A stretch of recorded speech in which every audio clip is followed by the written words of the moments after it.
Amém? Encontra aí livro de Hebreus capítulo 11.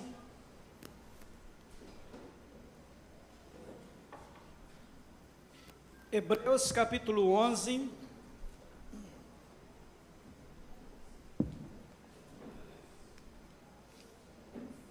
Eu quero ler 2 versículos desse capítulo com você. E depois nós vamos começar aqui a discorrer sobre alguma coisa. Quem encontrou, diga amém. Amém. Hebreus 11, eu quero ler o verso 1 e depois nós vamos saltar lá para o verso 6. Diz assim: ora, a fé é a certeza de coisas que se esperam, a convicção de fatos que não se veem. Verso 6, de fato, sem fé é impossível agradar a Deus. Repita isso comigo: sem fé é impossível agradar a Deus. Continuando o verso 6, porquanto é necessário que aquele que se aproxima de Deus creia que Ele existe e que se torna galardoador dos que o buscam. Amém? Queridos, Hebreus 11 é conhecido como o capítulo da fé. E logo no primeiro versículo que nós lemos, a gente vê aqui o escritor trazendo a definição de fé, que não precisa, talvez, de nenhuma explanação a mais para a gente entender, quando ele diz que a fé é a certeza de coisas que se esperam e uma convicção de fatos que ainda não vemos.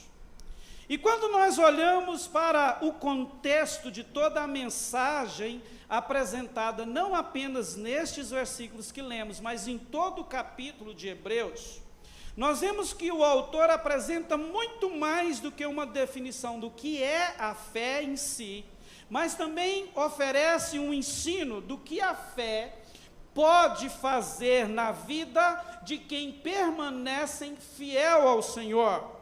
E com isso ele deixa claro também que nós precisamos ter fé, pois sem fé é impossível agradar a Deus, o que nós lemos no verso 6. Na verdade, o que nós temos aqui, neste capítulo das Escrituras Sagradas, é uma sequência de testemunhos que vem desde os primórdios da fé. Quando você lê o capítulo 11 todo, você vai perceber isso, como por exemplo, do versículo 4 ao versículo 7, você vai ver o escritor falando sobre os primeiros heróis. Ele cita então Abel, Enoque, Noé, pessoas que desde o início da história de Deus com o homem, resolveram acreditar em Deus e assim experimentaram o favor e a graça do Senhor.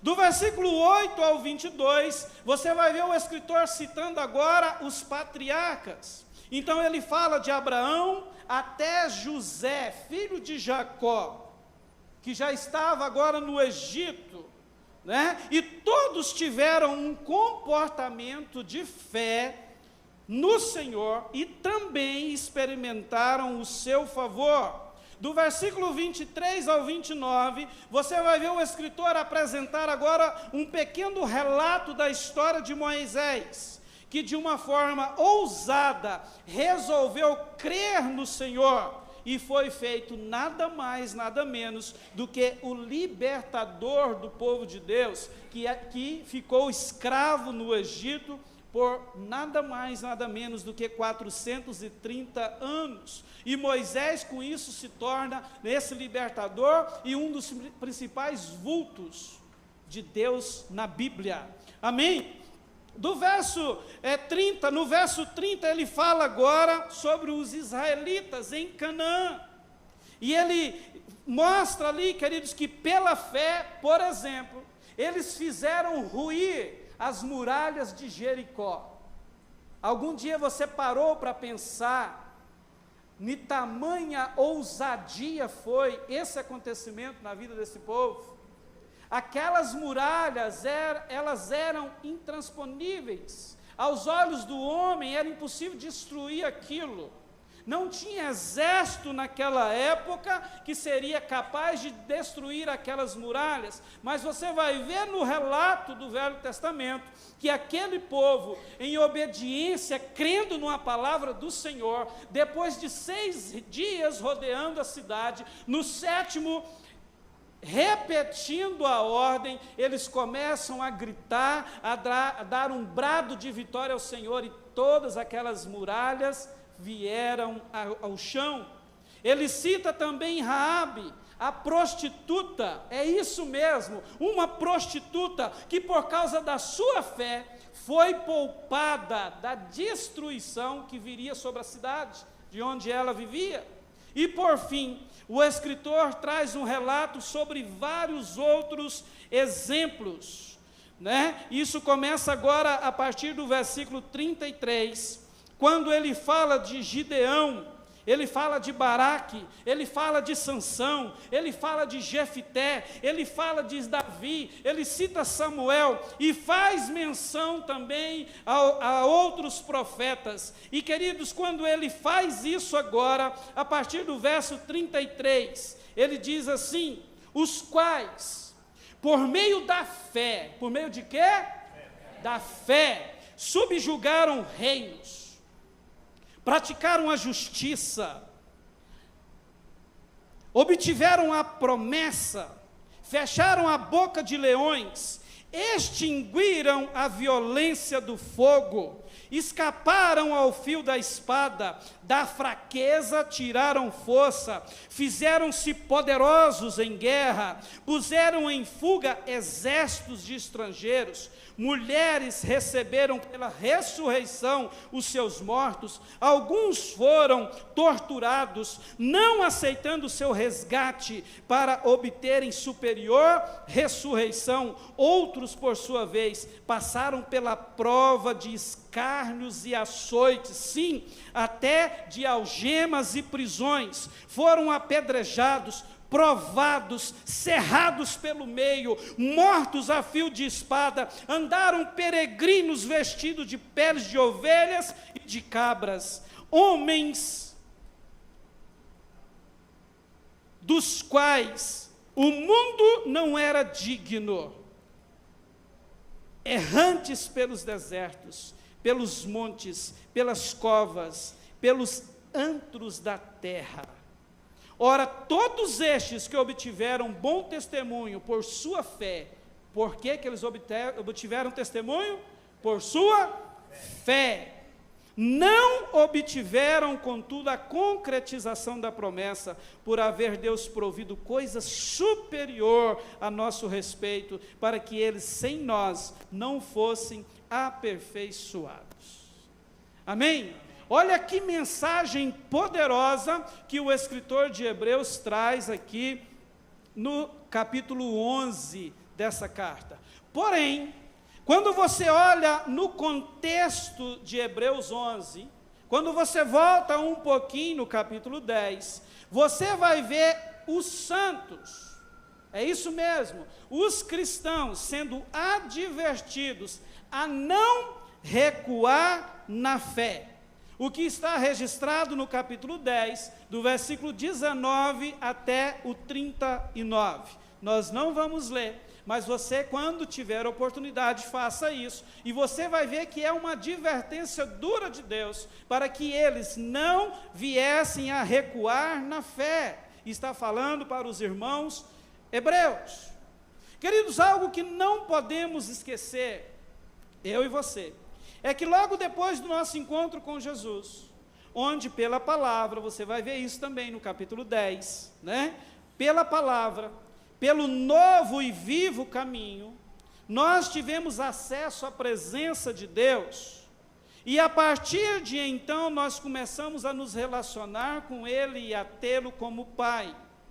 Todos nós, depois disto, depois deste acontecimento extraordinário, nós vamos perceber também que, apesar de tudo isso, apesar da fé, apesar da nossa entrega ao Senhor, muitas vezes nós nos deparamos com momentos difíceis em nossas jornadas, sim ou não? E que, segundo o relato Hebreus, principalmente do versículo 32 ao 34, no capítulo 10, também aconteceu com os irmãos hebreus, que provavelmente faziam parte da igreja primitiva, aquela igreja que logo após a ascensão de Jesus, se manifestou de forma, tão poderosa no mundo, conforme nós vemos o registro no livro de Atos. E, queridos, algo importante a lembrar é que quando se trata de lutas, de situações difíceis, que fazem parte, sim, da normalidade da vida humana, nós sabemos que, ao mesmo tempo que elas podem ser instrumentos nas mãos de Deus para o fortalecimento dos cristãos, ou seja, para o nosso fortalecimento, elas também podem ser, em certos casos, meios pelos quais a pessoa é levada à apostasia. Percebe isso? O que é apostasia? Abandono da fé. Ao mesmo tempo que a gente percebe que quando alguns passam por grande tribulação, momentos muito difíceis, isso aproxima mais essa pessoa em Deus, aumenta a fé. Nós vemos em outros casos que as pessoas, elas caem da fé, elas desistem de crer. E quando há essa apostasia, esse abandono da fé, nós precisamos entender que é algo sério, porque isto causará grandes danos. O abandono da fé tira a pessoa da condição de viver as promessas de Deus. É isso que a apostasia faz. Ainda no contexto de Hebreus 11, nós vemos que, embora os irmãos hebreus tenham passado por tantas coisas difíceis, para não dizer ruins, eles são chamados à perseverança. E isso é o que os condicionaria a fazer a vontade de Deus e alcançarem a promessa. Versículo 36 do capítulo 10 fala sobre isso. Consegue ver alguma semelhança entre esse povo e você? Se você consegue ver, deixa eu te dizer, não é mera coincidência. Eles foram pessoas semelhantes a mim e a você, humanos do mesmo jeito. Ao mesmo tempo que tinham fé, também tinham seus momentos de fragilidades. Ao mesmo tempo que eram gigantes em Deus, quando você olha para a igreja primitiva, você vê um povo que não temia nada. Foram perseguidos, mas eles também tinham seus momentos de fragilidade. Alguém, queridos, como eu e você, alguém que crê, alguém que já teve muitas experiências com o Senhor, mas que mesmo assim, às vezes, se sente um pouco que desanimado e até mesmo pensando em desistir. Ou você nunca pensou em desistir? Eu já. E se eu não lutar, isso acontece com muita frequência na minha vida. Não é verdade? O que Hebreus está nos dizendo aqui, o escritor aos Hebreus, é que com os nossos irmãos judeus acontecia a mesma coisa. E é por isso que Deus traz uma palavra ao coração deles nessa oportunidade. E eu quero dizer, se você faz parte desse grupo de cristãos, assim como eu, Deus tem uma mensagem especial ao seu coração hoje. Amém? E a mensagem é: não desista. Vira para a pessoa que está do seu lado e diga isso a ela: não desista. Continue firme. Persevere. Continue caminhando e olhando firmemente para Jesus, o autor e consumador da sua fé, o Cristo de Deus, o seu Senhor, o seu Salvador. É esta a mensagem que o Senhor tem para você. Quando nós encontramos o versículo 37 ao 39 do capítulo 10 de Hebreus, diz assim: por que nós, antes de ler, por que eles foram desafiados e nós hoje somos a permanecer firmes, perseverantes, constantes no Senhor. Porque, verso 37, ainda dentro de pouco tempo, aquele que vem virá e não tardará. Todavia, o meu justo viverá da fé, e se retroceder, nele não se compraz a minha alma. Nós, porém, não somos dos que retrocedem para a perdição, somos, entretanto, da fé para a conservação da alma. Você pode dizer amém? Amém? É por isso que Deus tem essa palavra, porque você foi chamado para fazer parte desse grupo, aquele grupo da fé, que não retrocede, que não abre mão de servir ao Senhor. Amém? Então, com este pano de fundo, a minha intenção nesta oportunidade é falar com você sobre a necessidade que todos nós temos. Qual é a necessidade? Ter fé. E o tema da minha ministração nesta noite é ousar conhecer e confiar mais em Deus. É o que nós precisamos. Amém? E em primeiro lugar, queridos, para falar sobre isso, eu quero te dizer que se nós queremos realmente fazer parte desse grupo que não retrocedem, desse grupo da fé, como o escritor diz aqui, nós precisamos nos dispor a conhecer mais de Deus. Porque o conhecimento é o que gera confiança. Queridos, confiança é algo muito importante, né? Muito importante e interessante. Que nós entendemos que só floresce em um ambiente de familiaridade, de intimidade. Quem é casado aqui? Você confia na sua esposa? Você confia no seu esposo? Por quê? Porque é casado, é uma família. Percebe isso?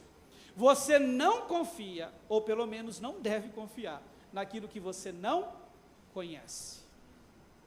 Isso é um fato, a vida nos ensina isso.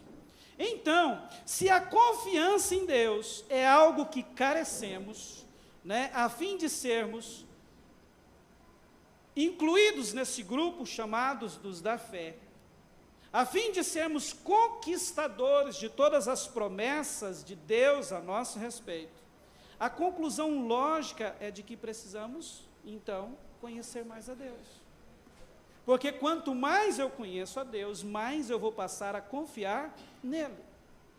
Agora, como fazer isso? Qual é o caminho a tomar para que possamos conhecer mais a Deus? A resposta é: precisamos nos expor ao Senhor, até que Ele nos transforme, conforme o desejo do seu coração. Queridos, eu sou assim, apaixonado por Davi, o exemplo de vida do rei Davi. E quando eu leio o Salmo 139, versículo 23 e 24, olha o que ele diz para o Senhor: sonda-me, ó Deus, e conhece o meu coração. Prova-me e conhece os meus pensamentos. Vê se há em mim algum caminho mau e guia-me pelo caminho eterno. Irmãos, olha que exposição a Deus. Percebe? Assim como Davi, querido, que nos mostra com seu exemplo de busca, de dedicação, de exposição ao Senhor, né? Fazemos isso quando nós nos rendemos a Ele de forma plena, sem reserva. Nós fazemos isso quando realmente nós nos entregamos a Ele, quando nós damos liberdade ao Espírito Santo para vir e mexer no que precisa ser mexido, transformar o que precisa ser transformado dentro de nós, no nosso coração. Entende? Entendendo que a Ele pertence, queridos, a soberania eternamente. Você pode dizer amém? Deus é soberano, mas que, preste atenção nisso, no nosso coração, Ele só é ou será soberano se nós permitirmos. Ele não invade o seu coração para tirar daí de dentro aquilo que está te atrapalhando. Ele não invade a nossa vida para mudar aqui dentro aquilo que está me impedindo de confiar mais nele, de me entregar mais para ele, de ter mais fé, a fim de obter as promessas. Ele não faz isso. Ele nos convida a conhecê-lo.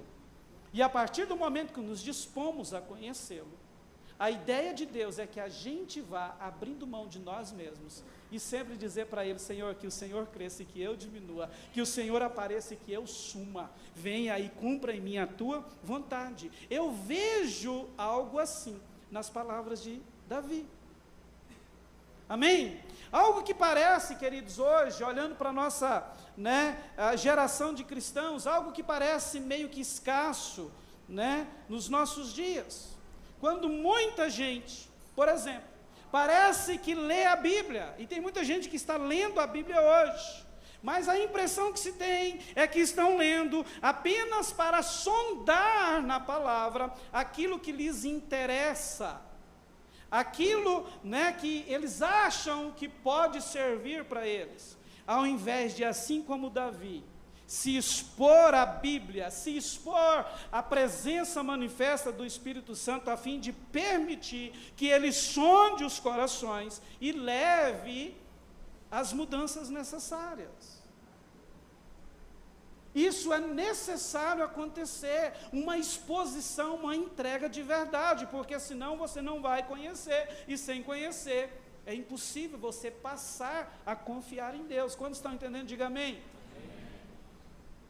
Romanos 10:17, Paulo registra que, presta atenção, a fé vem pelo ouvir, que é pela pregação, pela palavra, e o ouvir pela palavra de Cristo. Então, quando nos dispomos a buscar o Senhor, nos expondo a Ele, seja no momento de oração, onde você vai rasgar o seu coração para Ele, ou quando você se debruçar com uma Bíblia e ler a palavra, quando você faz isso, preste atenção, de verdade, com profundidade, corpo, alma e espírito, é certo que o Espírito Santo vem e cumpre o seu papel. E sabe qual é o papel do Espírito Santo? João 16, de 7 a 11, Jesus fala sobre isso. O papel do Espírito Santo é nos convencer do pecado, da justiça e do juízo. Quando há essa exposição, ele entra em ação e começa a te convencer daquilo que precisa ser deixado, daquilo que precisa ser arrancado da sua vida, para que você se torne alguém de fé, pronto para viver o sobrenatural de Deus. Você pode dizer amém? Em segundo lugar, se queremos ser ousados em conhecer e crer mais em Deus, nós precisamos dar crédito à sua palavra. Queridos, Romanos 15:7 diz que tudo, preste atenção nisso, Paulo, registrando a carta aos Romanos, diz: tudo o que no passado foi escrito para o nosso ensino foi escrito. Então, queridos, quando a palavra diz isso, nós precisamos entender que quando o Senhor direciona registros como estes que destacamos, de Hebreus 11, Ele não o fez apenas por fazer, mas Ele o fez a fim de mostrar a mim e a você, que assim como estes homens e mulheres do passado conseguiram romper em suas vidas, crendo, dando crédito à palavra de Deus e a Deus, nós também podemos fazer. Nós também podemos fazer. E eu quero, além de tudo isso que já foi citado, trazer dois exemplos que servem de inspirações para nós. O primeiro está registrado em Lucas capítulo 5, versículo 1 ao 10, o texto que nós conhecemos como a pesca maravilhosa. Queridos, você vai ver ali na narrativa do texto que Jesus chega no mar de Genezaré. Ele estava sendo seguido por uma grande multidão. E quando ele chega naquela praia, havia 2 barcos. Então, ele chega para Pedro, que era o dono de um, e pede o barquinho de Pedro emprestado. Ele entra nesse barco, entra um pouco para dentro das águas e começa a falar com a multidão. E Pedro está ali, atento, ouvindo os ensinamentos de Jesus, depois de sei lá quanto tempo.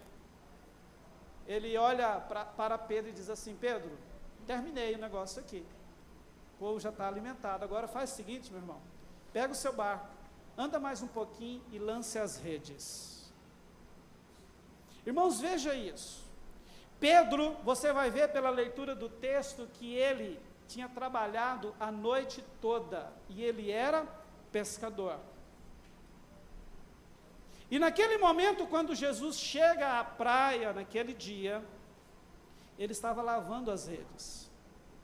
Não tinha pegado nada, tinha sido um fracasso a pescaria daquela noite. Então, eu entendo que esse momento em que Pedro estava vivendo, ele é semelhante a muitos que eu e você vivemos. Sabe aquele momento que você caminha, que você se doa, que você faz o seu melhor, você junta tudo que você tem e dá o seu melhor, sabe, vai até no seu limite, e quando chega no seu limite, você olha e o resultado não veio, nada aconteceu. Era esse o momento que Pedro estava vivendo.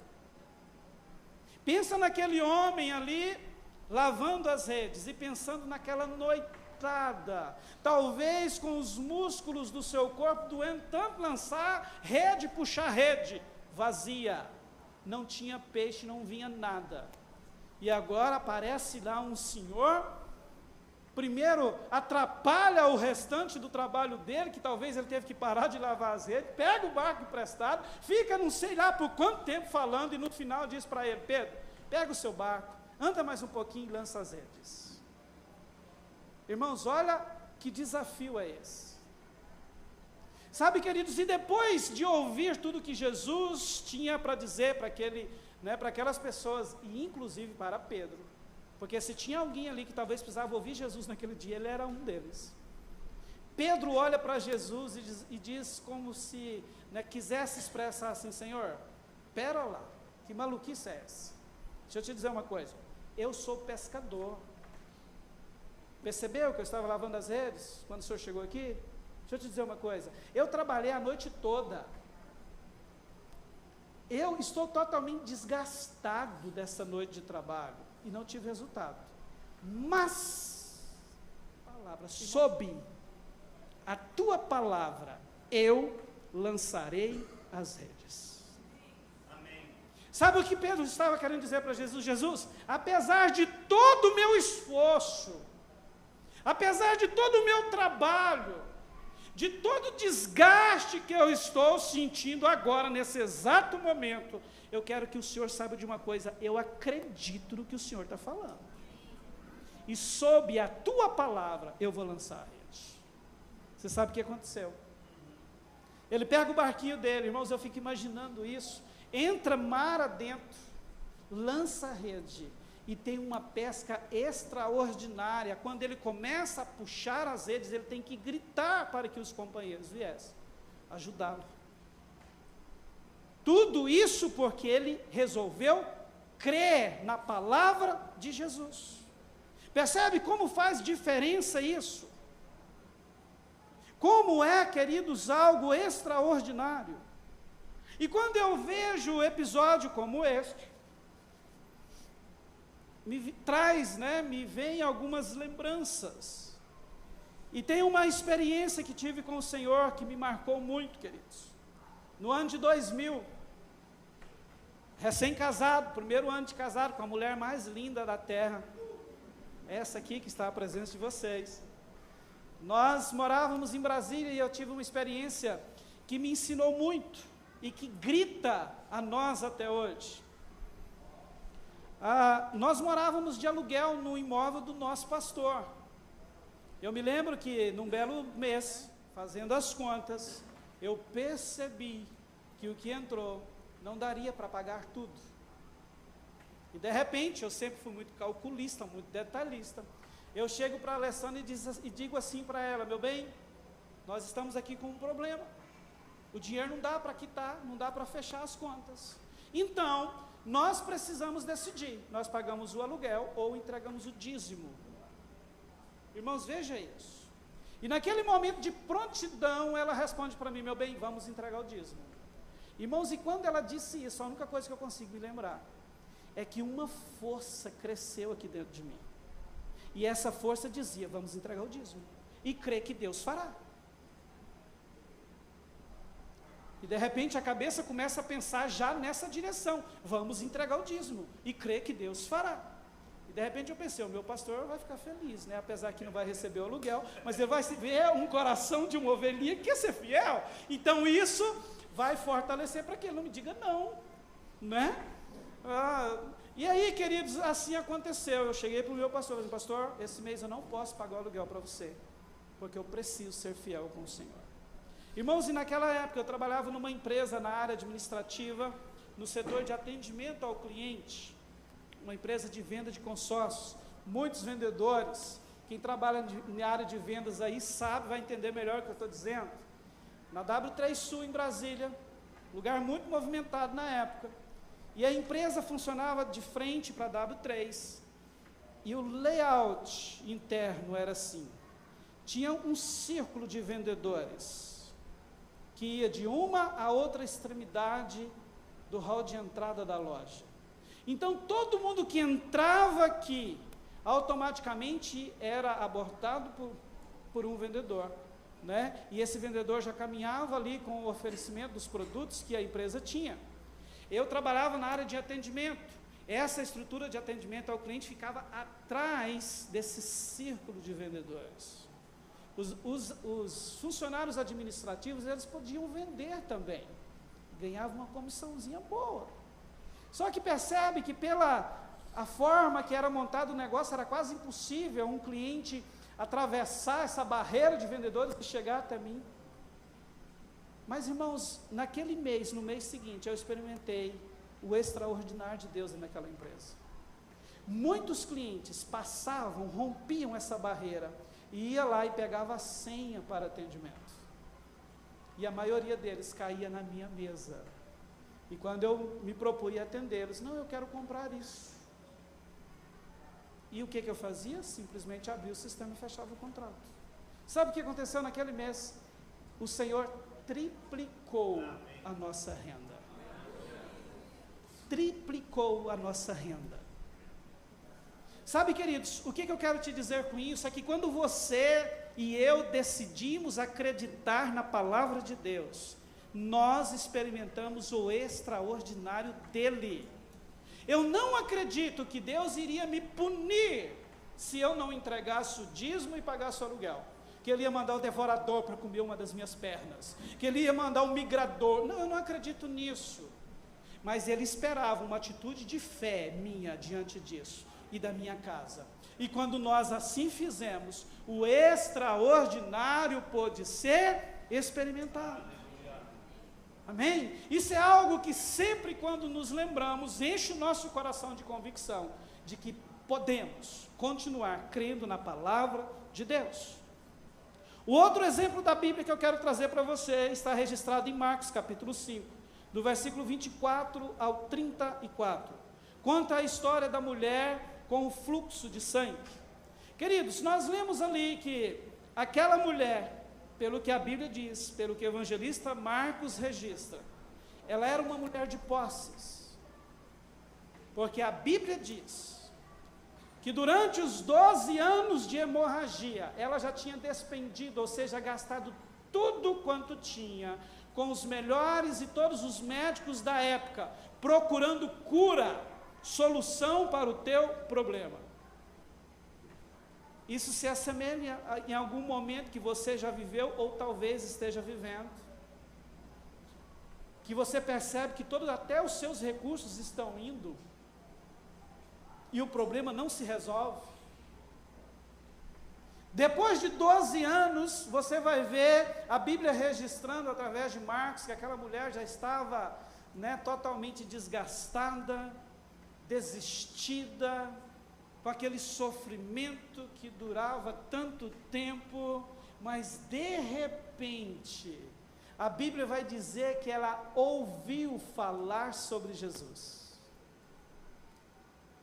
E quando você lê o texto, você vai perceber que quando ela ouviu falar sobre Jesus, alguma coisa diferente brotou dentro do coração daquela mulher. E ela olhou para ele e disse assim: uau, eu entendi algo aqui. Tipo assim, se eu tocar pelo menos nas vestes dele, eu vou ser curada. Olha isso, queridos. E aí você sabe o que aconteceu. Mesmo fraca, totalmente debilitada, talvez humanamente falando, eu acredito nisso, ela não teria condições nenhuma de entrar no meio daquela multidão e tentar chegar próximo de Jesus. Mas quando ele estava passando rumo à casa de Jairo, que era o problema que ele estava indo resolver, da filha de Jairo, que estava doente, quase morrendo, chegou inclusive a morrer, ela toma essa decisão de acreditar que se ela entrasse ali, tocasse nas vestes de Jesus, ela seria curada, e assim fez. E quando ela entrou, tem alguns pregadores que dizem que Jairo não gostou dessa história, porque ela cortou fila, né? Ela cortou fila, Jairo estava ali agoniado também, terrivelmente tribulado com a situação da filha. Jesus está indo, e ele acreditando que a solução estava indo, e a filha ia ser livre da morte. De repente aparece uma mulher, corta a fila, para Jesus por um tempo, e foi isso mesmo que ela fez. Ela acreditou que Jesus podia resolver o problema dela, ela entrou, tocou nas vestes de Jesus, e a Bíblia diz que no mesmo instante, a hemorragia se estancou.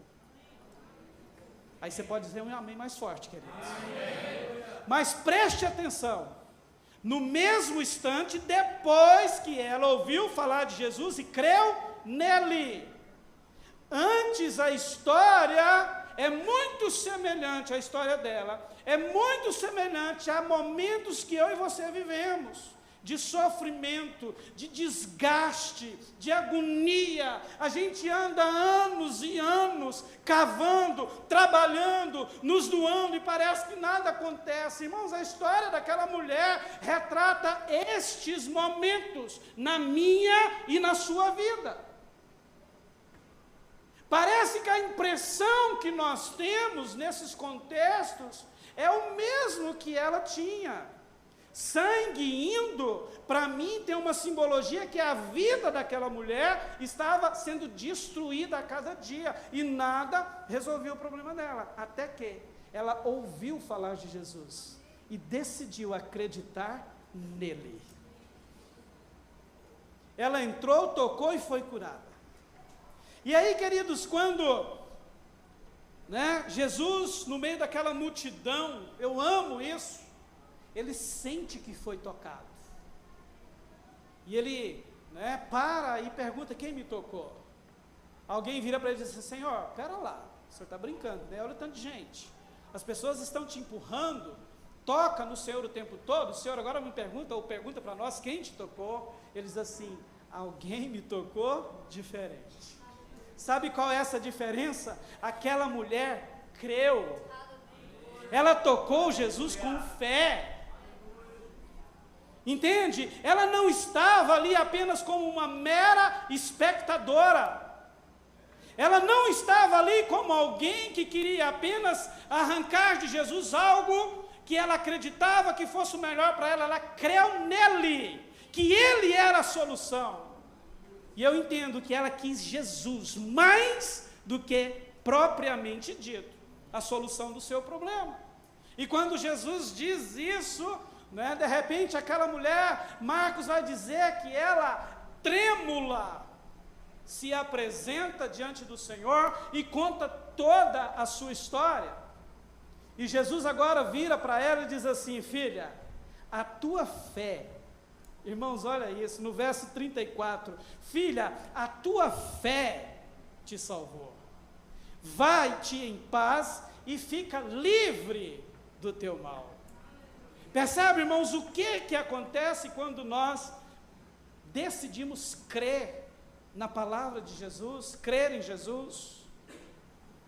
E também, como a semelhança da pesca maravilhosa, quando eu vejo exemplo como esse, sempre salta aos meus olhos uma experiência que eu tive na minha casa. Na década de 80, queridos, nossa família foi tomada por um grande problema. Minha mãe, uma senhora de 50 e poucos anos, foi diagnosticada com Chagas. E diferente da nossa época de hoje, naqueles dias, se tratava de uma doença incurável. Eu me lembro que nós passamos a viver um trauma terrível dentro da nossa casa. Mãe de 8 filhos, alguns rapazes, moças, outros ainda adolescentes e crianças. E eu me lembro bem de ver a minha mãe, após as vindas e voltas dos médicos aqui em Goiânia, chegando em casa aos prantos. Ela chorava muito, porque diante do problema e das palavras que os médicos liberavam, uma certeza ela tinha: eu não vou ver os meus filhos crescer, eu não vou conhecer os meus netos. E era verdade. Quando ela vinha com problemas seríssimos, sentia que o coração inchava, parece que o peito ia explodir. Eu me lembro que muitas vezes o que os médicos diziam era: Dona Genesi, o problema da senhora não tem cura, é Chagas. Olha, 6 meses de vida é a estimativa para ti. Pensa alguém ouvir isso, queridos. Pensa uma pessoa de 50 e poucos anos ouvir isso. Nós vamos dar aqui esse medicamento, mas entenda, isso é um paliativo. O seu caso não tem jeito. E diante desse quadro, ela voltava para casa e a questão era desesperadora. Naquela época, de 15 para 16 anos, nós fazíamos parte, eu estou falando agora do ano de 91, nós fazíamos parte de uma pequena congregação e nós estávamos experimentando um grande mover de Deus. Sabe, era uma igreja que estava saindo daquele sistema tradicional, que não acreditava muito no Espírito Santo, em oração em línguas, em poder de Deus, e nós estávamos experimentando um derramar de poder e graça que impactou aquela pequena congregação. E num belo dia lá estávamos nós, eu, a minha mãe e a minha irmã, numa pequena vigília, em média 40 pessoas. Queridos, e naquela noite, enquanto o fogo caía, alguns sapateavam, aquela coisa extraordinária, acontecia, eu ouvi uma voz audível no meio daquela bagunça santa toda, e a voz dizia assim para mim: hoje eu estou curando a sua mãe de Chagas. Imagina para um menino de 16 anos ouvir um negócio desse, sabe, irmãos? E eu virei um gigante dentro daquela congregação naquela hora, e saí, apesar da igreja pequena, procurando a minha mãe, e quando eu a encontrei, ela estava perto da plataforma. Cheguei, olhei no rosto dela e disse assim: mãe, bem alto, Deus está curando a senhora de Chagas hoje. Eu falei tão alto, irmãos, que todos pararam, e quando perceberam o que estava acontecendo, é que o fogo caiu mesmo. Sabe, eu entendi que foi algo tão forte de Deus, que aquilo contagiou toda a congregação. Irmãos, e morreu nisso. Aquela reunião continuou, sabe, e nós saímos dali como que em êxtase com o Senhor, fomos visitados poderosamente. Sabe aqueles cultos que você não quer sair da presença? Foi algo assim aquela vigília. 91. Aconteceu muita coisa. Vamos pular agora para 1999. Eu já morava em Brasília. E num belo dia, eu recebo uma ligação da minha mãe, no final de 99. E ela começa a ligação me abençoando e diz assim: filho, eu preciso te contar uma coisa. Alguns dias atrás eu estive no médico e ele me pediu um check-up. E nesses exames, ele pediu alguns do coração, e deixa eu te dizer, ele disse que eu não tenho mais Chagas. Irmãos, quase 9 anos depois, aquela família que vivia desesperada, já não tinha mais aquele problema. 9 anos depois é que ela voltou ao médico, e constatou que o extraordinário de Deus havia acontecido. E naquela ligação eu me lembro que a única coisa que me veio no coração para dizer para ela foi assim: mãe, algum dia a senhora teve alguma dúvida disso? Porque ela nunca mais sentiu sintomas, queridos, nem ao médico ela voltou depois daquilo. Percebe? Então são situações que a palavra e que a nossa vida, a minha e a sua, diz que nós podemos dar crédito a Jesus e a sua palavra. Porque quando nós fazemos isso, nós experimentamos o sobrenatural de Deus. Amém? Eu tenho certeza absoluta que por mais que talvez você esteja hoje fazendo parte desse grupo que quer desistir, que está cabisbaixo, ombros meio que caídos, se você olhar para a sua história, você vai ver quantos milagres, quanto de extraordinário de Deus você já viveu. Sim ou não? E sabe o que o escritor dos Hebreus continua nos registrando, também no contexto de Hebreus 11, agora no 12? Diz assim: portanto, também nós, visto que temos a rodear-nos tão grande nuvem de testemunhas, desembaraçando-nos de todo o peso e do pecado que tenazmente nos assedia, corramos com perseverança a carreira que nos está proposta. Sabe o que é isso aqui? Ele diz assim, ó: toda nuvem de testemunha. Ele está falando de todos os registros de Hebreus 11, de tudo aquilo que não foi registrado na Escritura. Ele está falando de todas as experiências que você teve no auge da sua fé, que quando você para olhar, uma certeza reacende no seu interior: eu posso dar crédito a Jesus e a sua palavra, porque todas as vezes que essas pessoas, esses testemunhos que a Bíblia me traz, e que eu também fiz isso, eu experimentei do sobrenatural de Deus.